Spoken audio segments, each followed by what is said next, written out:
ورفع أبويه على العرش وخروا له سجدا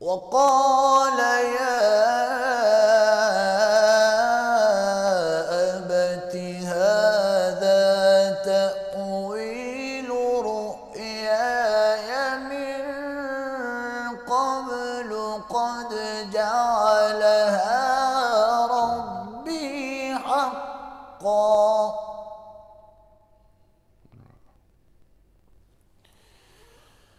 وقد أحسن بي إذ أخرجني من السجن وجاء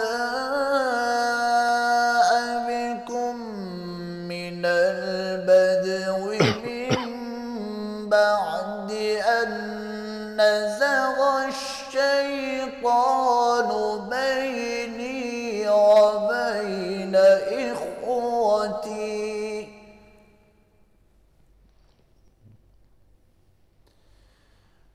إن ربي لطيف لما يشاء إنه هو العليم الحكيم صدق الله العظيم ماشاءاللہ جزاک اللہ قاری صاحب، سبحان اللہ۔ محترم ناظرین، ان آیات کا ترجمہ اور حدیث رسول مقبول صلی اللہ علیہ وآلہ وسلم کے لیے ہم ایک بار پھر لاہور جا رہے ہیں، جہاں منتظر ہیں ہمارے محترم محمد اسلم راؤ صاحب۔ بہت شکریہ انیک صاحب، جزاک اللہ۔ شروع اللہ کے نام سے جو بڑا مہربان نہایت رحم والا ہے۔ جب یہ سب لوگ یوسف کے پاس پہنچے تو یوسف نے اپنے والدین کو اپنے پاس بٹھایا اور کہا، مصر میں داخل ہو جائیے، خدا نے چاہا تو امن و چین سے رہیے گا۔ اور اپنے والدین کو تخت پر بٹھایا اور سب یوسف کے آگے سجدے میں گر پڑے۔ اور اس وقت یوسف نے کہا، ابا جان، یہ میرے اس خواب کی تعبیر ہے جو میں نے پہلے بچپن میں دیکھا تھا۔ میرے پروردگار نے اسے سچ کر دیا اور اس نے مجھ پر بہت سے احسان کیے ہیں کہ مجھ کو جیل خانے سے نکالا، اور اس کے بعد کہ شیطان نے مجھ میں اور میرے بھائیوں میں فساد ڈال دیا تھا، آپ کو گاؤں سے یہاں لایا۔ بے شک میرا پروردگار جو چاہتا ہے تدبیر سے کرتا ہے، وہ دانا اور حکمت والا ہے۔ زہے مقدر نبی کریم صلی اللہ علیہ وآلہ وسلم نے فرمایا، وہ آدمی بڑا بدقسمت ہے جس نے اپنے والدین کو اپنے پاس بڑھاپے کی حالت میں پایا اور ان کی خدمت نہ کرنے کی وجہ سے جنت میں داخل نہ ہو سکا۔ بہت شکریہ اسلم راؤ صاحب، جزاک اللہ۔ خواتین و حضرات، حضرت یوسف علیہ السلام کا واقعہ جس پر گفتگو ہو رہی ہے مسلسل، آج ہم اس کا سیکنڈ لاسٹ پروگرام، یعنی کل ہمارا لاسٹ پروگرام ہوگا اس قصے سے متعلق۔ انشاءاللہ تعالی آج ہم اس قصے کو وہاں تک لے جائیں گے کہ جہاں حضرت یوسف علیہ السلام نے کچھ دعائیں مانگی ہیں، اور کل انشاءاللہ اسے ہم کنکلوڈ کروائیں گے اپنے علماء کرام سے کہ سرکار دو عالم صلی اللہ علیہ وآلہ وسلم سے دوبارہ مخاطبت اللہ تعالیٰ فرما رہا ہے، اور جس طرح اس قصے کے آغاز میں اللہ تعالیٰ نے مخاطبت فرمائی تھی محمد مصطفیٰ احمد مجتبیٰ صلی اللہ علیہ وآلہ وسلم۔ تشریف فرمائے محترم ڈاکٹر محسن نقوی صاحب اور محترم مولانا شجاع الدین شیخ صاحب، سب آپ سے واقف ہیں، روزانہ تشریف لاتے ہیں، بڑے ہم احسان مند شکر گزار۔ سب سے بڑی بات یہ ہے کہ آپ کی آمد سے اور جو آپ کا تفسیری انداز ہے آپ دونوں حضرات کا، جس طرح سے آپ نے اس قصے کو بیان فرمایا اور مختلف پہلوؤں پر روشنی ڈالی، مختلف گوشے ایسے تھے کہ جن پر گفتگو اب تک نہیں ہو پائی تھی۔ الحمدللہ ایسے علماء کرام موجود ہیں، اللہ انہیں سلامت رکھے۔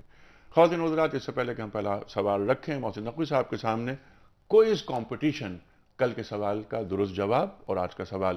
کل ہم نے آپ کے سامنے یہ سوال رکھا تھا کہ اللہ تعالیٰ نے حضرت آدم علیہ السلام کو کس چیز سے پیدا کیا تھا؟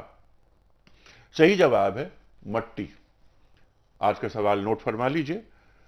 حضرت حمزہ رضی اللہ تعالی عنہ کے ایمان لانے کے 3 دن بعد کس مشہور شخصیت نے اسلام قبول کیا تھا؟ حضرت حمزہ رضی اللہ تعالی عنہ کے ایمان لانے کے 3 دن بعد کس مشہور شخصیت نے اسلام قبول کیا تھا؟ 3 آپشنز: حضرت عمر فاروق رضی اللہ تعالی عنہ، دوسرا آپشن حضرت عثمان غنی رضی اللہ تعالی عنہ، اور تیسرا آپشن حضرت خالد بن ولید رضی اللہ تعالی عنہ۔ خواتین حضرات، ٹیلی فون نمبرز، ای میل ایڈریس اور ایس ایم ایس کا نمبر اسکرین پر آ رہا ہے، نوٹ فرمائیے اور اپنے درست آپشنز روانہ فرمائیے۔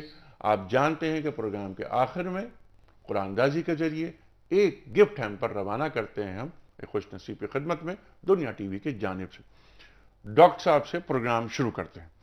ڈاکٹر صاحب، کل یاد ہے آپ کو کہ ہم نے پروگرام کہاں روکا تھا؟ اس کا خلاصہ بھی میں نے بیان کر دیا۔ یعقوب علیہ السلام کے پاس وہ قمیض آتی ہے، اس سے پہلے آپ فرماتے ہیں کہ میں خوشبو یوسف کی محسوس کر رہا ہوں۔ جی ہاں۔ یوسف، اس کے بعد یہ ہوتا ہے کہ بھائی آتے ہیں اور بھائی آ کے کہتے ہیں کہ ہم خاطئین میں، خطا کاروں میں سے تھے، آپ ہماری مغفرت کی دعا کیجئے۔ یعقوب علیہ السلام والد سے فرماتے ہیں اور رب کا لفظ استعمال نہیں کرتے۔ یعقوب علیہ السلام جو بات فرماتے ہیں کہ ہاں میں رب سے تمہاری مغفرت کی دعا کروں گا۔ بسم اللہ الرحمن الرحیم۔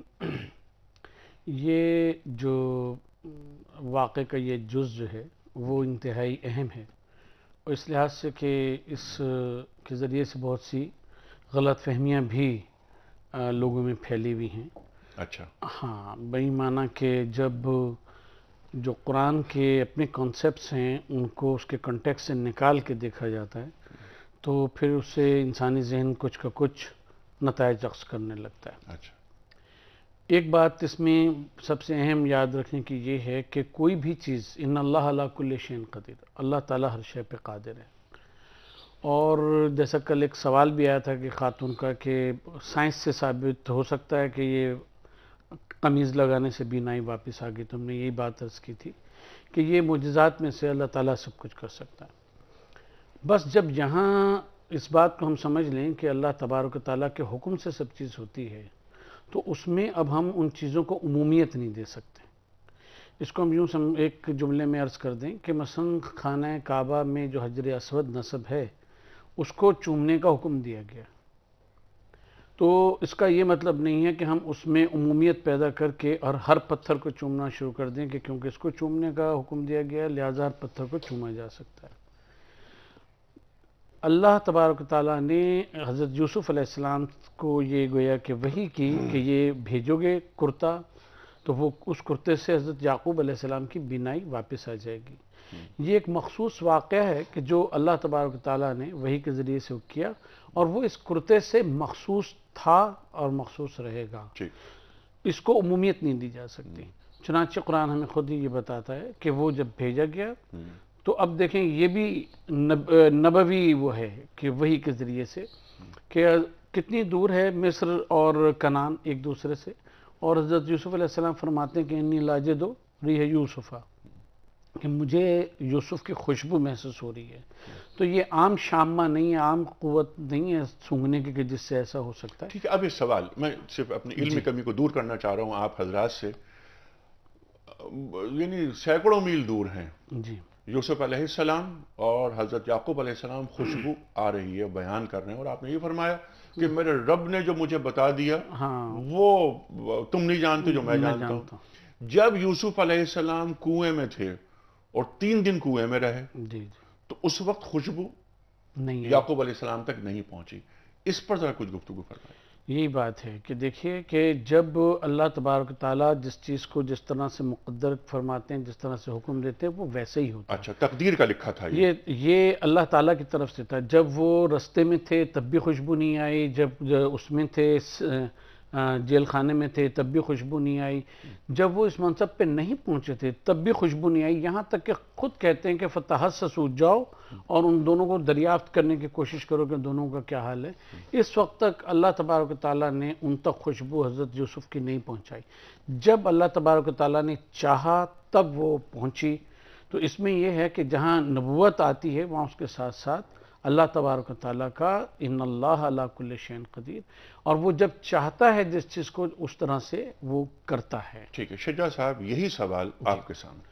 جی دو باتیں، جیسے کرتے کے حوالے سے وضاحت آ گئی ڈاکٹر صاحب کی طرف سے، اور دوسری بات یہ کہ جب تک کنویں میں ہے خوشبو نہیں آ رہی، اور ابھی سینکڑوں میل دور ہے کرتا اور خوشبو آنا شروع ہو گئی، معلوم ہوا کہ پیغمبر علیہ السلام بھی اللہ کے حکم کے تابع ہوتے ہیں، اور انہیں بھی جو علم حاصل ہوتا ہے وہ اللہ رب العالمین کی طرف سے ہی عطا ہوتا ہے۔ تاہم ہمارے معاشرے میں جو انبیاء کے علم کے حوالے سے بحث کرنا لوگ شروع کر دیتے ہیں، یہ لا حاصل بھی ہے اور اس میں گستاخی کا پہلو بھی آ سکتا ہے۔ دیکھیے ایک انجینئر کے مقام پر کم از کم کامنٹس وہ دے گا جو ایک انجینئر ہو، ایک ڈاکٹر کے مقام پر گفتگو وہ کرے جو کم سے کم ڈاکٹر ہو، ایک نبی اور رسول کا مقام کیا ہوگا؟ ایک عام انسان اس کو طے کرنے بیٹھ جائے تو وہ گستاخی کرے گا، چھوٹا منہ بڑی بات ہو جائے گی۔ تاہم یہ بات بہت واضح ہے کہ اللہ نے جتنا چاہا جب چاہا اپنے پیغمبروں کو علم عطا فرمایا۔ ہمارا کام یہ نہیں کہ ہم اس کو معاذ اللہ ناپنے بیٹھ جائیں، بلکہ ہمارا کام یہ ہے کہ پیغمبروں کی طرف سے جو رہنمائی ہم تک پہنچی اس کے تقاضوں پر عمل کرنے کی کوشش کریں۔ بہترین بہترین، کیونکہ اللہ تعالیٰ کی مشیت، اللہ تعالیٰ کی رضا، اس کے تحت کام ہو رہا ہے۔ یہ انسانی عقل محدود ہے، خالق کے معاملات کو مخلوق نہیں سمجھ سکتی۔ ٹھیک، دوسری بات یہ، اب ذرا سا ہم اس کو آگے بڑھا دیتے ہیں کیونکہ پروگرام اب آج ہمیں سمیٹنا ہے، بہت کسی کچھ درجے میں احاطہ بھی کرنا ہے۔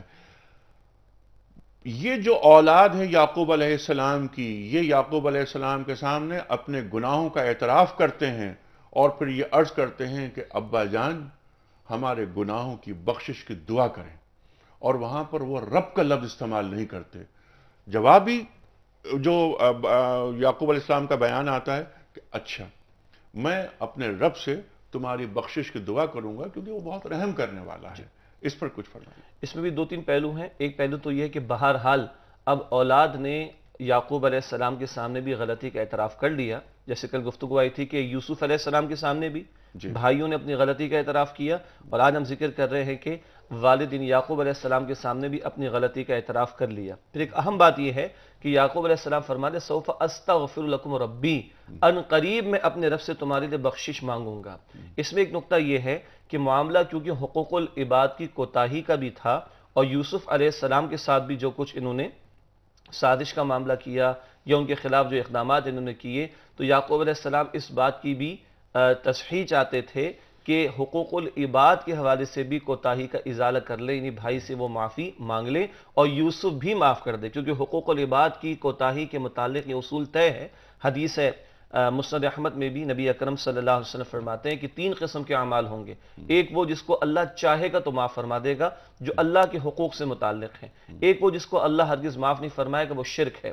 اور تیسرا وہ جو اعمال بندوں کے حقوق سے متعلق ہیں، جب تک متعلقہ بندے معاف نہ کر دیں اللہ سبحانہ وتعالیٰ بھی معاف نہیں فرمائے گا۔ تو ایک رائے یہ بھی بیان کی گئی کہ یعقوب علیہ السلام فرما رہے ان قریب میں اپنے رب سے تمہاری بخشش کا سوال کروں گا۔ اب رب کی طرف جو اشارہ کیا گیا یہ بہت قیمتی ہے، اس سے کہ ہم قرآن حکیم کی اکثر دعاؤں میں دیکھتے ہیں، انبیاء علیہ السلام کی دعائیں، نبی کریم صلی اللہ علیہ وسلم کی دعائیں، بار بار رب کا ذکر آتا ہے۔ ربنا ظلمنا انفسنا وان لم تغفر لنا وترحمنا لنکونن من الخاسرین۔ وہی رب ہے جس کی ربوبیت کے معنی میں مالک ہونے کا تصور بھی ہے کہ وَمَن يَغْفِرُ الذُّنُوبَ إِلَّا اللَّهُ، اللہ کے سوا کوئی نہیں کہ جو گناہوں کو معاف فرما دے۔ تو وہ رب کی طرف بھی یہاں پر اشارہ اس معنی میں کہ رب کے در کے سوا کوئی در نہیں کہ جہاں جا کے ہم روئے اور اپنے گناہوں کی معافی مانگنے کی کوشش کریں۔ بالکل ٹھیک ہے، اس میں جی آپ فرمائیے۔ اگر اجازت جی جی فرمائیے سر۔ دیکھیں بڑی اچھی وضاحت مولانا نے فرمائی، اس میں ایک دو تین باتیں ہم عرض کرتے ہیں۔ دیکھیں جہاں برادران یوسف حضرت یعقوب کے سامنے کنفیشن کر رہے ہیں، وہاں دو لفظ استعمال کرتے ہیں، زنب اور خواتین، دونوں لفظ وہیں پہ ایک ہی جگہ پہ آئیں۔ یہ جو فرمایا انہوں نے کہ اس میں ایک تو اللہ کے حقوق کی بات ہے کہ انہوں نے خلاف شریعت بات کی، اس کو زنب سے وہ کیا، اور جو حضرت یوسف علیہ السلام کے انسانی حقوق کے گویا خلاف بات کی، اس کو خطا سے وہ کیا۔ دوسری چیز یہ ہے کہ جب وہ کہتے ہیں کہ استغفر لی، کہ ہمارے لیے مغفرت طلب کیے، وہاں رب یا اللہ کا لفظ اس لیے نہیں استعمال کرتے کہ اپنی خطاؤں اور اپنے ذنوب کی بڑائی کا اتنا احساس ہے اور اللہ تعالیٰ کے قہر اور غلبہ اتنا زیادہ ان کے سامنے ہے کہ نام لینے سے وہ احتراز کرتے ہیں، اور یہ سمجھتے ہیں کہ اگر یہ باپ جو برگزیدہ نبی ہے اگر یہ دعا مانگے گا تو شاید ہماری خطا جو ہے اس کو معافی قبول ہو سکے، ورنہ نہیں ہو سکے گی۔ اور وہ جو حضرت یعقوب فرماتے ہیں کہ سوف استغفرو، تو سوف عربی میں مستقبل بعید کے لیے آتا ہے۔ اس میں ایک پہلو تو وہ ہے کہ جو مولانا نے فرمایا، دوسرا پہلو یہ بھی ہے کہ قرآن مجید میں یہ بھی ہمیں ملتا ہے کہ بعض جگہ انبیاء نے کہیں استغفار کیا اور اللہ تعالیٰ نے منع کر دیا ہے کہ استغفار نہ کرو، تو یہاں بھی یعقوب اللہ تعالیٰ کے حکم کا انتظار کر رہے ہیں کہ وہ حکم دے گا، اجازت دے گا تو میں استغفار کر سکوں گا، ورنہ میں تمہارے لیے استغفار نہیں کر سکوں گا۔ سبحان اللہ، سبحان اللہ، بہت اہم نقطہ، کیونکہ استغفار کے لیے بھی جو ہاتھ اٹھیں گے وہ بھی اللہ تعالیٰ کی جانب سے حکم آنے کے بعد اٹھیں گے، کیونکہ نبی جو بھی کرتا ہے وہ اللہ کی مرضی سے کرتا ہے۔ ٹھیک ہے، حضرت یوسف علیہ السلام والدین اور اہل خانہ کو بلواتے ہیں اور یہ پورا قافلہ چلتا ہے۔ بتایا جاتا ہے کہ 67 افراد ہوتے ہیں، یہ مفسرین نے 67 افراد لکھا ہے۔ یہ شیخ صاحب اب یہ پورا قافلہ پہنچ رہا ہے اور یوسف علیہ السلام شہر کے باہر آ کر 4000 افراد کے ساتھ استقبال کرتے ہیں والدین کا اور اہل خانہ کا، اور پھر انہیں لے کر محل میں جاتے ہیں، والدین کو تخت پہ اپنے ساتھ بٹھاتے ہیں۔ اب یہ خروا لہو سجدہ، یہ جو قرآن کریم فرماتا ہے، اس پر روشنی ڈالیے کہ یہ جو سجدے میں گر پڑے اس کے کیا معنی ہیں؟ کیا سجدہ اللہ کے سوا کسی اور کو ہو سکتا ہے؟ یہ سجدہ تھا کیا؟ اس میں ایک پہلو تو یہ ہے کہ استقبال کے لیے گویا کہ شہر کے باہر آ کر کھڑے ہوئے، اس میں اکرام کی طرف بھی اشارہ۔ اور آج ابتدا میں ہم نے حدیث بھی سنی والدین کے حوالے سے کہ رسالت مآب صلی اللہ علیہ وسلم کی گویا کہ ایک بد دعا ہے کہ تباہ و برباد ہو جائے وہ شخص کہ جس کے سامنے اس کے بوڑھے والدین ایک یا دونوں بڑھاپے میں موجود ہوں اور وہ ان کی خدمت کر کے جنت نہ کما سکے۔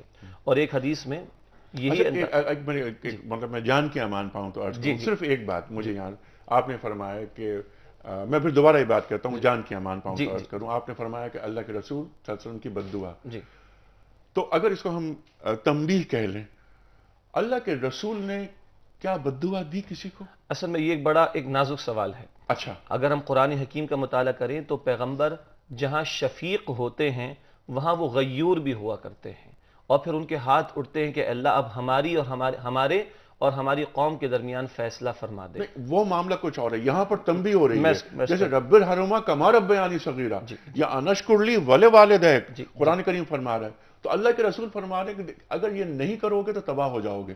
آپ اس کو یوں کر لیجئے، اگر یعنی کہ ہم احتیاط کرنا چاہ رہے ہیں اپنے جملے میں، لیکن میں عرض کروں کہ ایک مرتبہ دوسری روایت ہے، امام حاکم نے اس کو نقل کیا کہ جبرائیل آتے ہیں اور عرض کرتے ہیں کہ تباہ و برباد ہو جائے وہ شخص کہ جس کے سامنے اس کے دونوں ماں باپ یا ایک بڑھاپے کو پہنچ جائیں اور وہ شخص ان کی خدمت کر کے جنت نہ کما سکے، تو رسالت مآب صلی اللہ علیہ وسلم نے فرمایا کہ آمین، وہ تباہ و برباد ہو جائے۔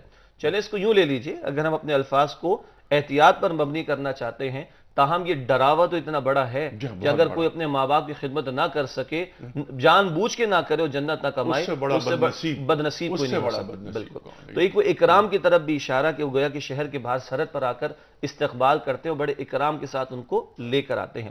پھر ایک جو کہ رائے ہے کہ یوسف علیہ السلام کی والدہ کا کیونکہ انتقال ہو گیا تھا تو یہ غالباً ان کی سوتیلی والدہ ہوں گی، جیسے کہ رائے مشہور بھی ہے، تو اس سے معلوم ہوا کہ حقیقی والدہ تو اپنی جگہ، اگر کسی کی سوتیلی والدہ بھی ہو تو ان کے ساتھ کتنا عمدہ سلوک کرنا چاہیے، یہ ہمارے دین کی تعلیمات ہے۔ اب وہ جو بات آتی ہے کہ وہ خروا لہو سجدا، کہ وہ سب کے سب سجدے میں چلے گئے، معروف رائے یہی ہے کہ یہ سجدہ تعظیمی تھا، اور سجدہ تعظیمی کا مطلب وہ سجدہ نہیں جس کو ہم الوہیت والا سجدہ کہتے ہیں، عبودیت والا سجدہ کہتے ہیں، بلکہ ایک ہلکا سا جھکنا کسی کے ادب میں، کسی کے احترام میں۔ یہ عام رائے ہمارے مفسرین کی ہے کہ یہ سجدہ تعظیمی تھا جو ایک اکرام کے طور پر، ادب کے طور پر ہوتا ہے، نہ کہ وہ سجدہ جو رب العالمین کو کیا جاتا ہے۔ اور ایک رائے یہ بھی بیان کی گئی کہ سب نے سجدہ کیا ہے شکرانے کے طور پر بھی یوسف علیہ السلام کے مل جانے۔ ایک طویل عرصے بعد ملاقات ہوئی ہے تو یہ سجدہ تعظیمی ہے۔ خواتین حضرات، گفتگو جہاں رک رہی ہے وہیں سے شروع ہوگی۔ اس وقت ہم جا رہے ہیں چھوٹے سے بریک کے جانے، واپس آئیں گے، ٹیلی فون لائنز اوپن ہوں گی، آپ کے سوالات، علماء کرام کے جوابات۔ چھوٹا سا بریک۔